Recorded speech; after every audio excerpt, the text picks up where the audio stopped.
I normally avoid that section because of all the traffic during school, but I had an appointment and I forgot that it was at school hours. And I rolled up on an e-moto in the bike lane, driven by an adult. It's like pulling a thread. I ended up examining lots more than I had thought I would, but the fact that it was so appropriate to tonight's topics, if you can't be smart, be lucky. I don't know.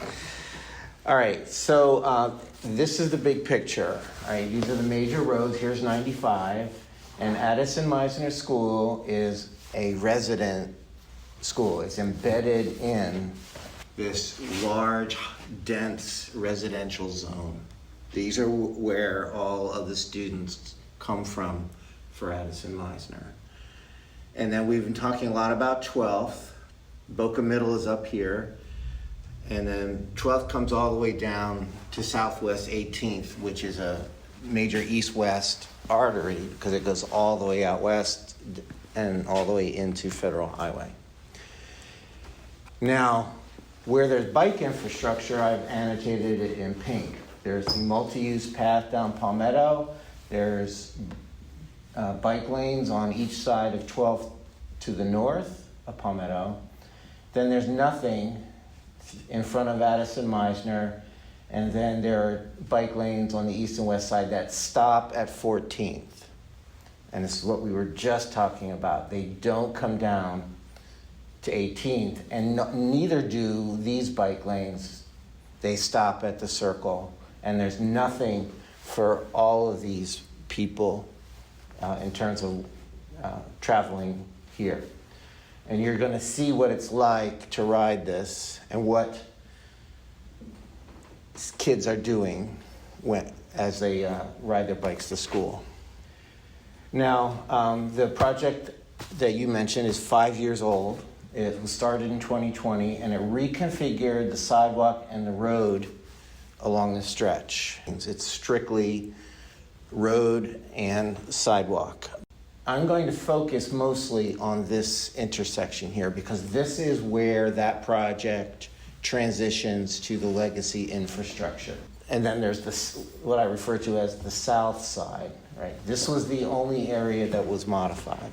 All right, so since you guys talked a lot about e-motos, I've done a lot of observation, and I happened to catch this one e-moto making an interesting move.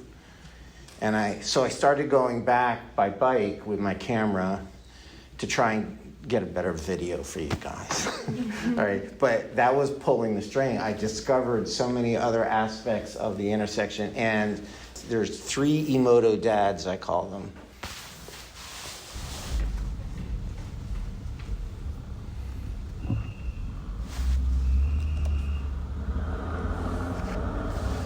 So now we're crossing Camino here.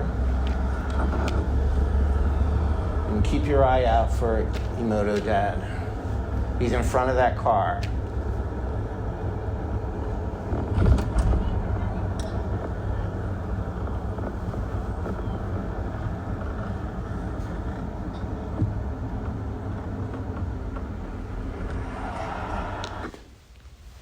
Okay. Same dad, but another day. So now I'm coming north on 12th. The light at Camino's way up there, and there's an e-bike right there.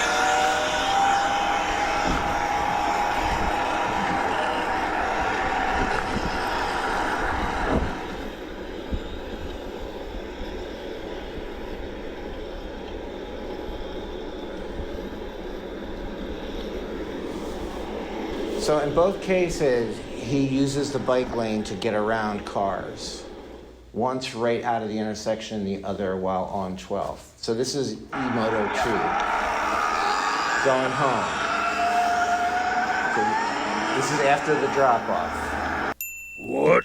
So I didn't catch this at first, but let's take a closer look at this near collision at this intersection. Later in this video, I talk about the problems here going the opposite direction.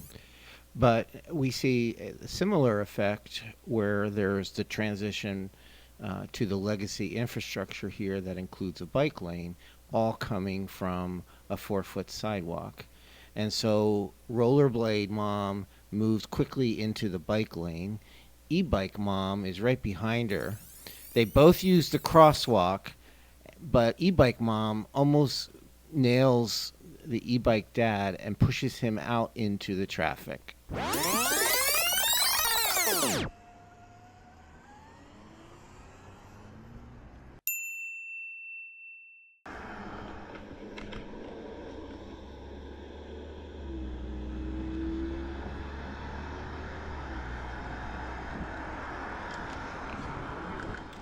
Yes. So these are the parents going back home after taking their kids there. So he's down here, and now he lives over on the east side. Takes the lane.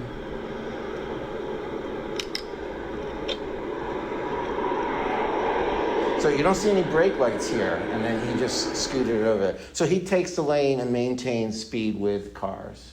And this is the third one, which was an interesting approach. He is supervising his son on a pedal bike here. The speed is way down.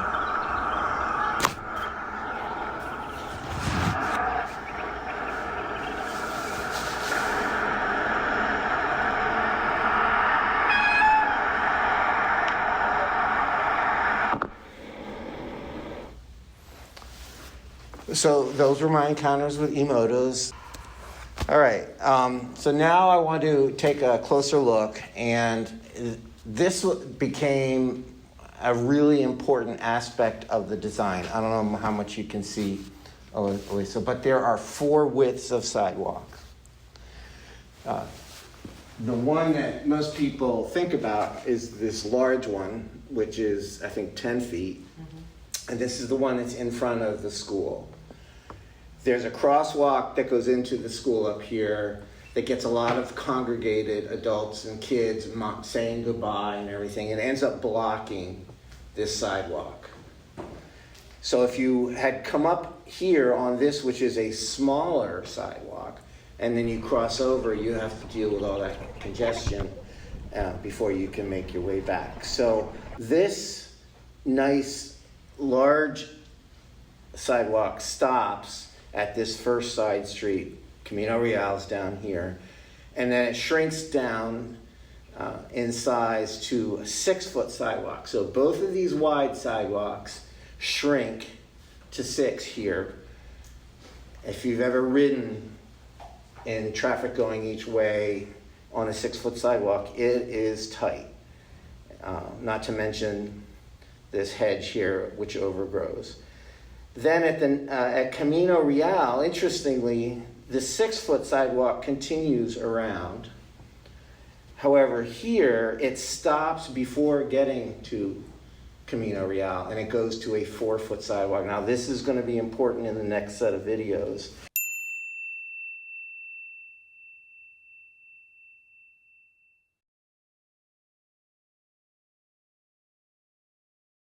I also want to point out to you that these ramps are curbed ramps, so they don't nicely grade up to the swale, the grass. They are curbed, and they're biased for east and west traffic, but all of this traffic is going north and south.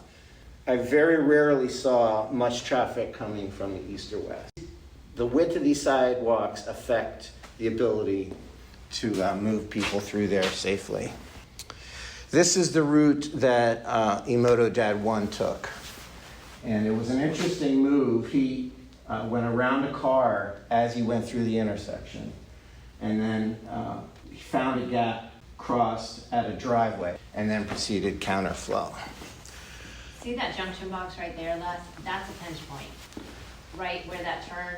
No, right this there. is a sewage or drainage pumping thing that squeezes this section to, I think, 4 feet. Yes. Otherwise, it's 6 feet, right? But there's the pole there with just a camera on it. That's the only thing on it. and then there's a junction box here. I've watched these videos a million times. The returning traffic, at the same time there's incoming traffic, if a bicyclist has the light, they'll come onto the swale and they'll pop off this curb. It's still a curb that goes all the way around here. There's no easy flowing route through there. Everybody just adapts to what's there, and I want to encourage everybody to step back and engineer to what will solve the problem, what will be the effective way to move traffic through this intersection. All right, the other aspect of this intersection is, remember, there's bike lanes down here, and those lanes are carrying people on the east and west side of Camino, and that traffic has to go somewhere. They're on this side, they're gonna cross Camino Real. You have everybody who was on the sidewalk and a crossing guard here. And then you have people that came up in the bike lane, like E-Moto 1. The choices are add to the merge of everybody dealing with this 4-foot section, right? Or this is a gentler and easier turn, and this driveway is ramped, so you have a nice smooth way onto the swale. It's less of a zigzag. Or like the E-Moto, and you'll see later an e-bike, you take the lane. This is extra wide here. Eventually it funnels down and they have to slot in with the cars. Those are the three options for all of that traffic. So you have two things carrying traffic, sidewalk and bike lane, and it all gets merged there with a 4-foot sidewalk. All right, so about the observation video. The video is kind of jumbled in the beginning as I'm trying to deal with everything, but I'm coming up from the south into this intersection. And now I'm going to set up in order to observe the intersection by hooking around, and I'm standing next to a light pole there. So I'm totally out of everybody's way, how everybody's doing stuff, and then all of this traffic is ripping right in front of me. And you can hear the clackety-clack of wheels going over that yellow, what do you call that yellow piece? So you'll see the effect of the merge and the zigzag. And then we're going to see 5 cycles of the traffic light.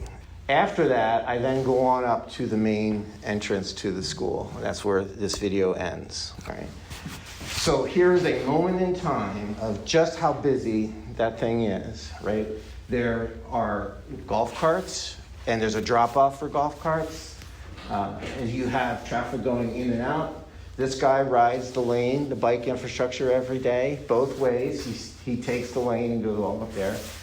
And then you have this pedestrian traffic on the other crosswalk. This is in the left turn lane, so he wants to come east on Camino.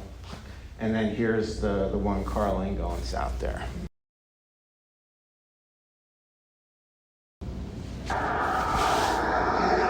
So this is coming up to Camino Real. Heading north, right? So I'm looking to the right, and pink e-bike lady with the cool helmets. I'm going to point her out 2 other times. So she's crossing 12 instead of crossing Camino.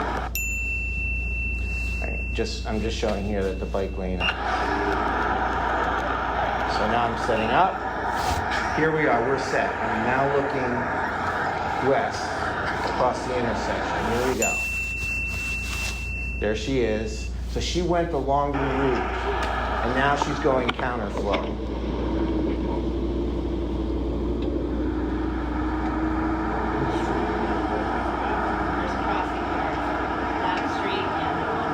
There are 3 crossing guards here. And I spoke to her this morning, and she said the school district instructs them to have everybody walk. All right. So here's the zigzag, and you can see the effect of how people have to go. You have kids that are learning to ride, trying to mount their bikes again. This guy picks up his bike and hops the curb. This is we're at cycle 2 now.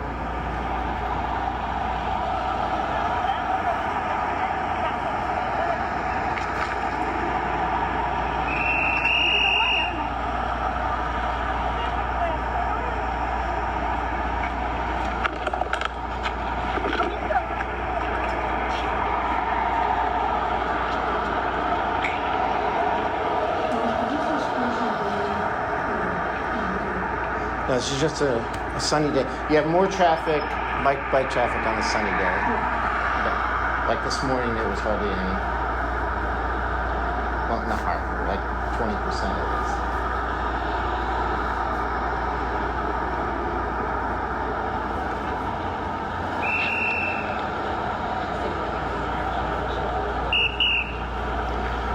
Right, so the effect of the zigzag is that, so there's your traffic code, that was the junction lines. But what happens is, so these folks tend to back up. Once they get on the sidewalk and you have kids trying to mount, this backs up. And the guard there is very careful about stopping the traffic, even though they still have a green light to come across. You're not on the street, right? But he can look at the cue and so he knows the timing of it. So you're not getting the throughput that you might think you will. Only.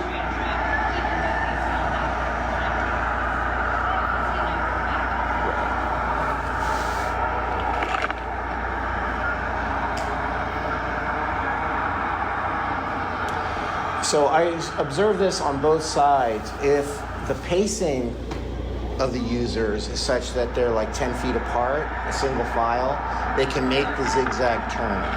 But if they're any tighter than that, or they walked across and now have to mount, that's when you have the clock. So every once in a while, you'll see people zooming across in front of me, and they're making that zigzag. So here, you have that bi-directional problem. It's a 4-foot sidewalk, and the guy with the carrier just goes on the swale, right? These folks are taking the lane. They're traveling in the right turn lane over there, and she'll do it too. The kid goes up on the sidewalk, so they're going to stay counterflow in the traffic lane, which all wants to turn right.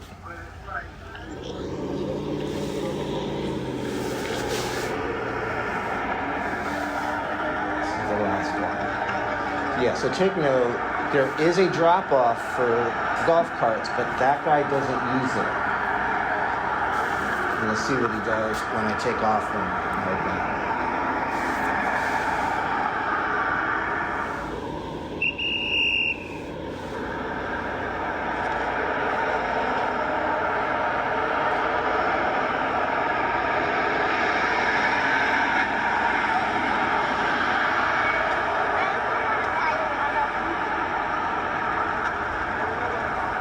So here I'm going to take off and watch this mom and her 2 kids try and navigate this crunch point. Like, she's on the swale. Today there's not a car.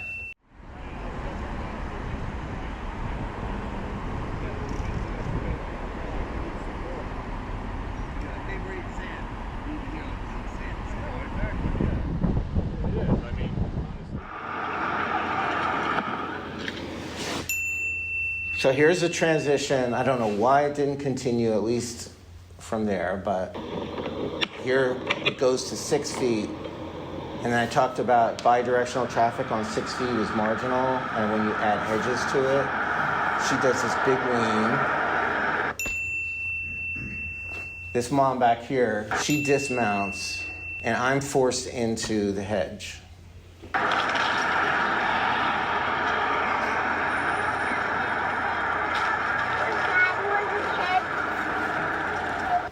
So I did put in a C-click fix on this.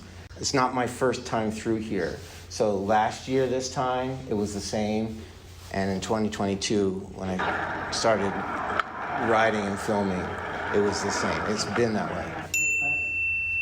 Right, so there's the golf cart. What he does is he comes up and he just stashes his cart, makes a left turn across traffic, stashes his cart, drops off his kids, comes back to the cart, and then goes home. What is he leaving the swale? Yeah.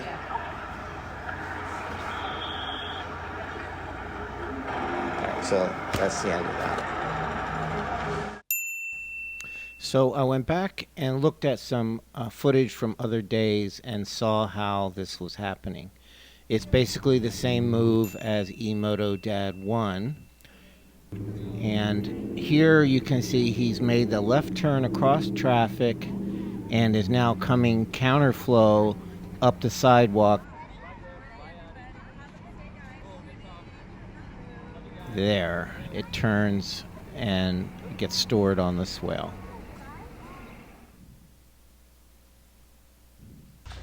I've had a lot of time to think about this, and I've tried to gel some thoughts about all that. But I think the 6 foot and the 4 foot sidewalks with their zigzag curved corner is very hard to ride an e-scooter or even a bike up them. It really forces you to stay inside here. There's no cutting across, even though the geometry is such that this could have come across the swale to facilitate the traffic. And the same thing is true over here. There's room here that this could have been a much better angle that flows the traffic. So this is a major intersection, to your point. For us to have this kind of thing, the merge down, the zigzag, the curb ramps, I just think it's a serious design problem that if this is going to be revamped, we need to look at where the project kind of left off. This is a funnel, right? So it should be wide here, not narrow. There is a bias to those ramps for east-west traffic, and that's not where traffic goes. Certainly, if it's a safe route to school, if there's a bias, it should be to north-south, and let any east-west traffic deal with that bias. And so here was an example of those guys. This is just a failure of the infrastructure at this point. I would like to propose that we consider reallocating the space that we do have here. This extra wide asphalt be brought back down and that space used so that we can have an effective wide sidewalk, multi-use path on both sides, not just wide up here that slowly funnels down, but in this transition from legacy to new, we meet that traffic with open arms, as wide of a mouth as possible, because it's taking two channels here. It's taking a bike lane and a sidewalk, and you can see how it all congregates. Currently, all those channels get smushed into a 4 foot sidewalk, and I think an improvement would be to bring this intentionally, bring the bike lane intentionally into a space where you're not dealing with the cars, where these folks are not rubbing elbows with cars and taking lanes, right? That there's sufficient room here that all those e-bikes and e-motos, they're gonna want to come over here and not want to be in there with the cars. And the same is true for whatever's coming off the sidewalk, that there's space here and it organizes the traffic and it maintains wideness. And we replace what's skinny here with something wide as that, all the way up. So it was brought to my attention after presenting to the bike board that the sidewalk in front of Edison Meisner, the 10-footer, has the same merge problem where it ends at the cross street of Royal Palm Road. Users of that wide sidewalk then have to funnel down into a 4 foot as they cross the crosswalk. And then there's about 50 feet of 4 foot sidewalk there on the city-owned lot that then expands back out to 6 or 8 feet. So it's not clear whether this was just a copy-paste problem, but looking at it now, it really should be wide, certainly not 4 feet, and really want to avoid these merges in the crosswalks with traffic. Okay, the next thing I want to focus on is this stretch, which feeds into there. Turns out, when I was riding my bike to get Emoto Dad 1, I was observing some very interesting things going on here. So I start down here on 18th, and I rode up here, and I saw some things happening. I repositioned myself to get better film. Hopefully it will help us, all right? So there is a level of disorganization in the pedestrian and bike traffic.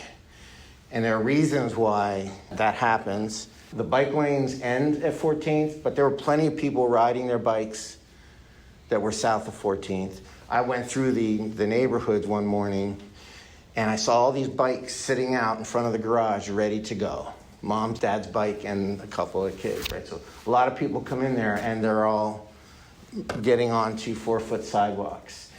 And it's not enough to just put a bike lane down there. It is introducing the same problem that we have on the northern section. We ought to build something that's big and will make people want to ride their bikes as well as walk. And the other thing is people factor in the cross streets and choosing which side of the road they travel in. Yeah, this was an interesting phenomenon. The e-bikes are changing. Who knew, right? But e-bikes do very well in the bike lane, and the little kids on pedal bikes and scooters and everything, they're typically on the sidewalks. And so even if an e-bike is on the sidewalk, they cut over, and the bike lane gives them a way to maintain their machine at e-bike speed, which was faster than a pedal bike. But it's that organization of the traffic that will really make the difference. But the infrastructure needs to organize it. The El Rio Trail organizes the bidirectional traffic just by painting a line that organizes everybody. So here's the end of the 18th Street bike lane. So I'm now going to hit this circle and turn north onto 12th. So this is a section, it is a Sharrow, and the right of way goes all the way over there. I know you can take the whole road up. Yeah. You're supposed to ride down the. I am there at that point. So this kid came on at like 14, and he's on the sidewalk. There's a bunch more. There's a whole gaggle of them that end up waiting. There's one waiting down here for these guys to catch up. And they're all going to go as a group, counterflow, in the road.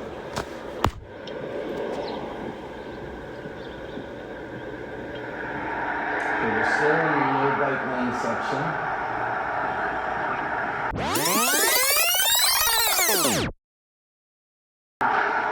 So I can better film them as they go along.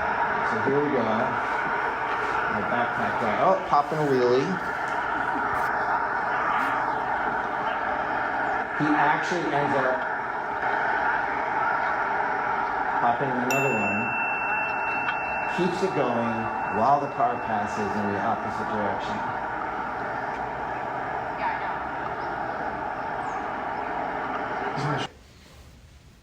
He's in the bike lane or on the sidewalk? He moves in and out. So this is the same group of kids, different day. She's on an e-scooter in the lane, counterflow.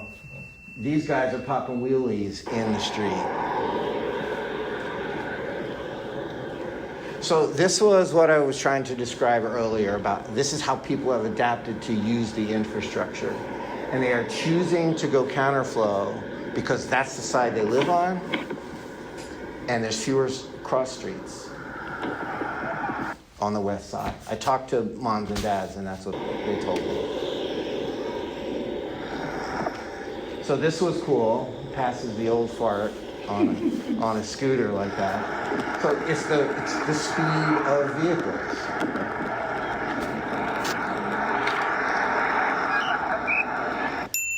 So here's our favorite merge. And keep your eye on red shirt e-bike.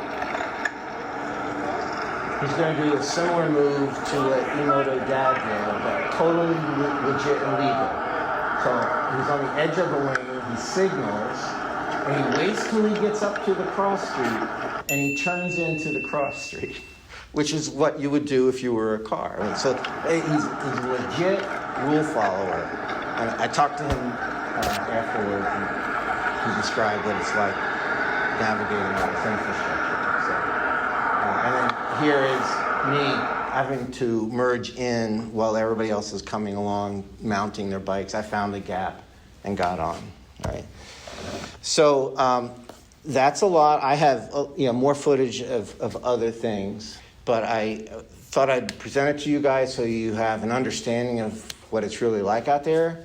I would encourage you, if you want to plan a trip, anytime between 7:40 and 7:50, you're going to see everything in action there. The bell rings at 7:50, which means they close the main gate, and all that traffic that went north on the east side that didn't make it across and into the gate by then gets routed back down on the west side down to another entrance into the school. And you get this crowd of cars, of late arrivals, and There's no sidewalk into the school. pedestrian and bike. Right, so they have to go in a car entrance, but the gates are still, they leave the gates closed, and you end up with this pile of people blocking the sidewalk that is there.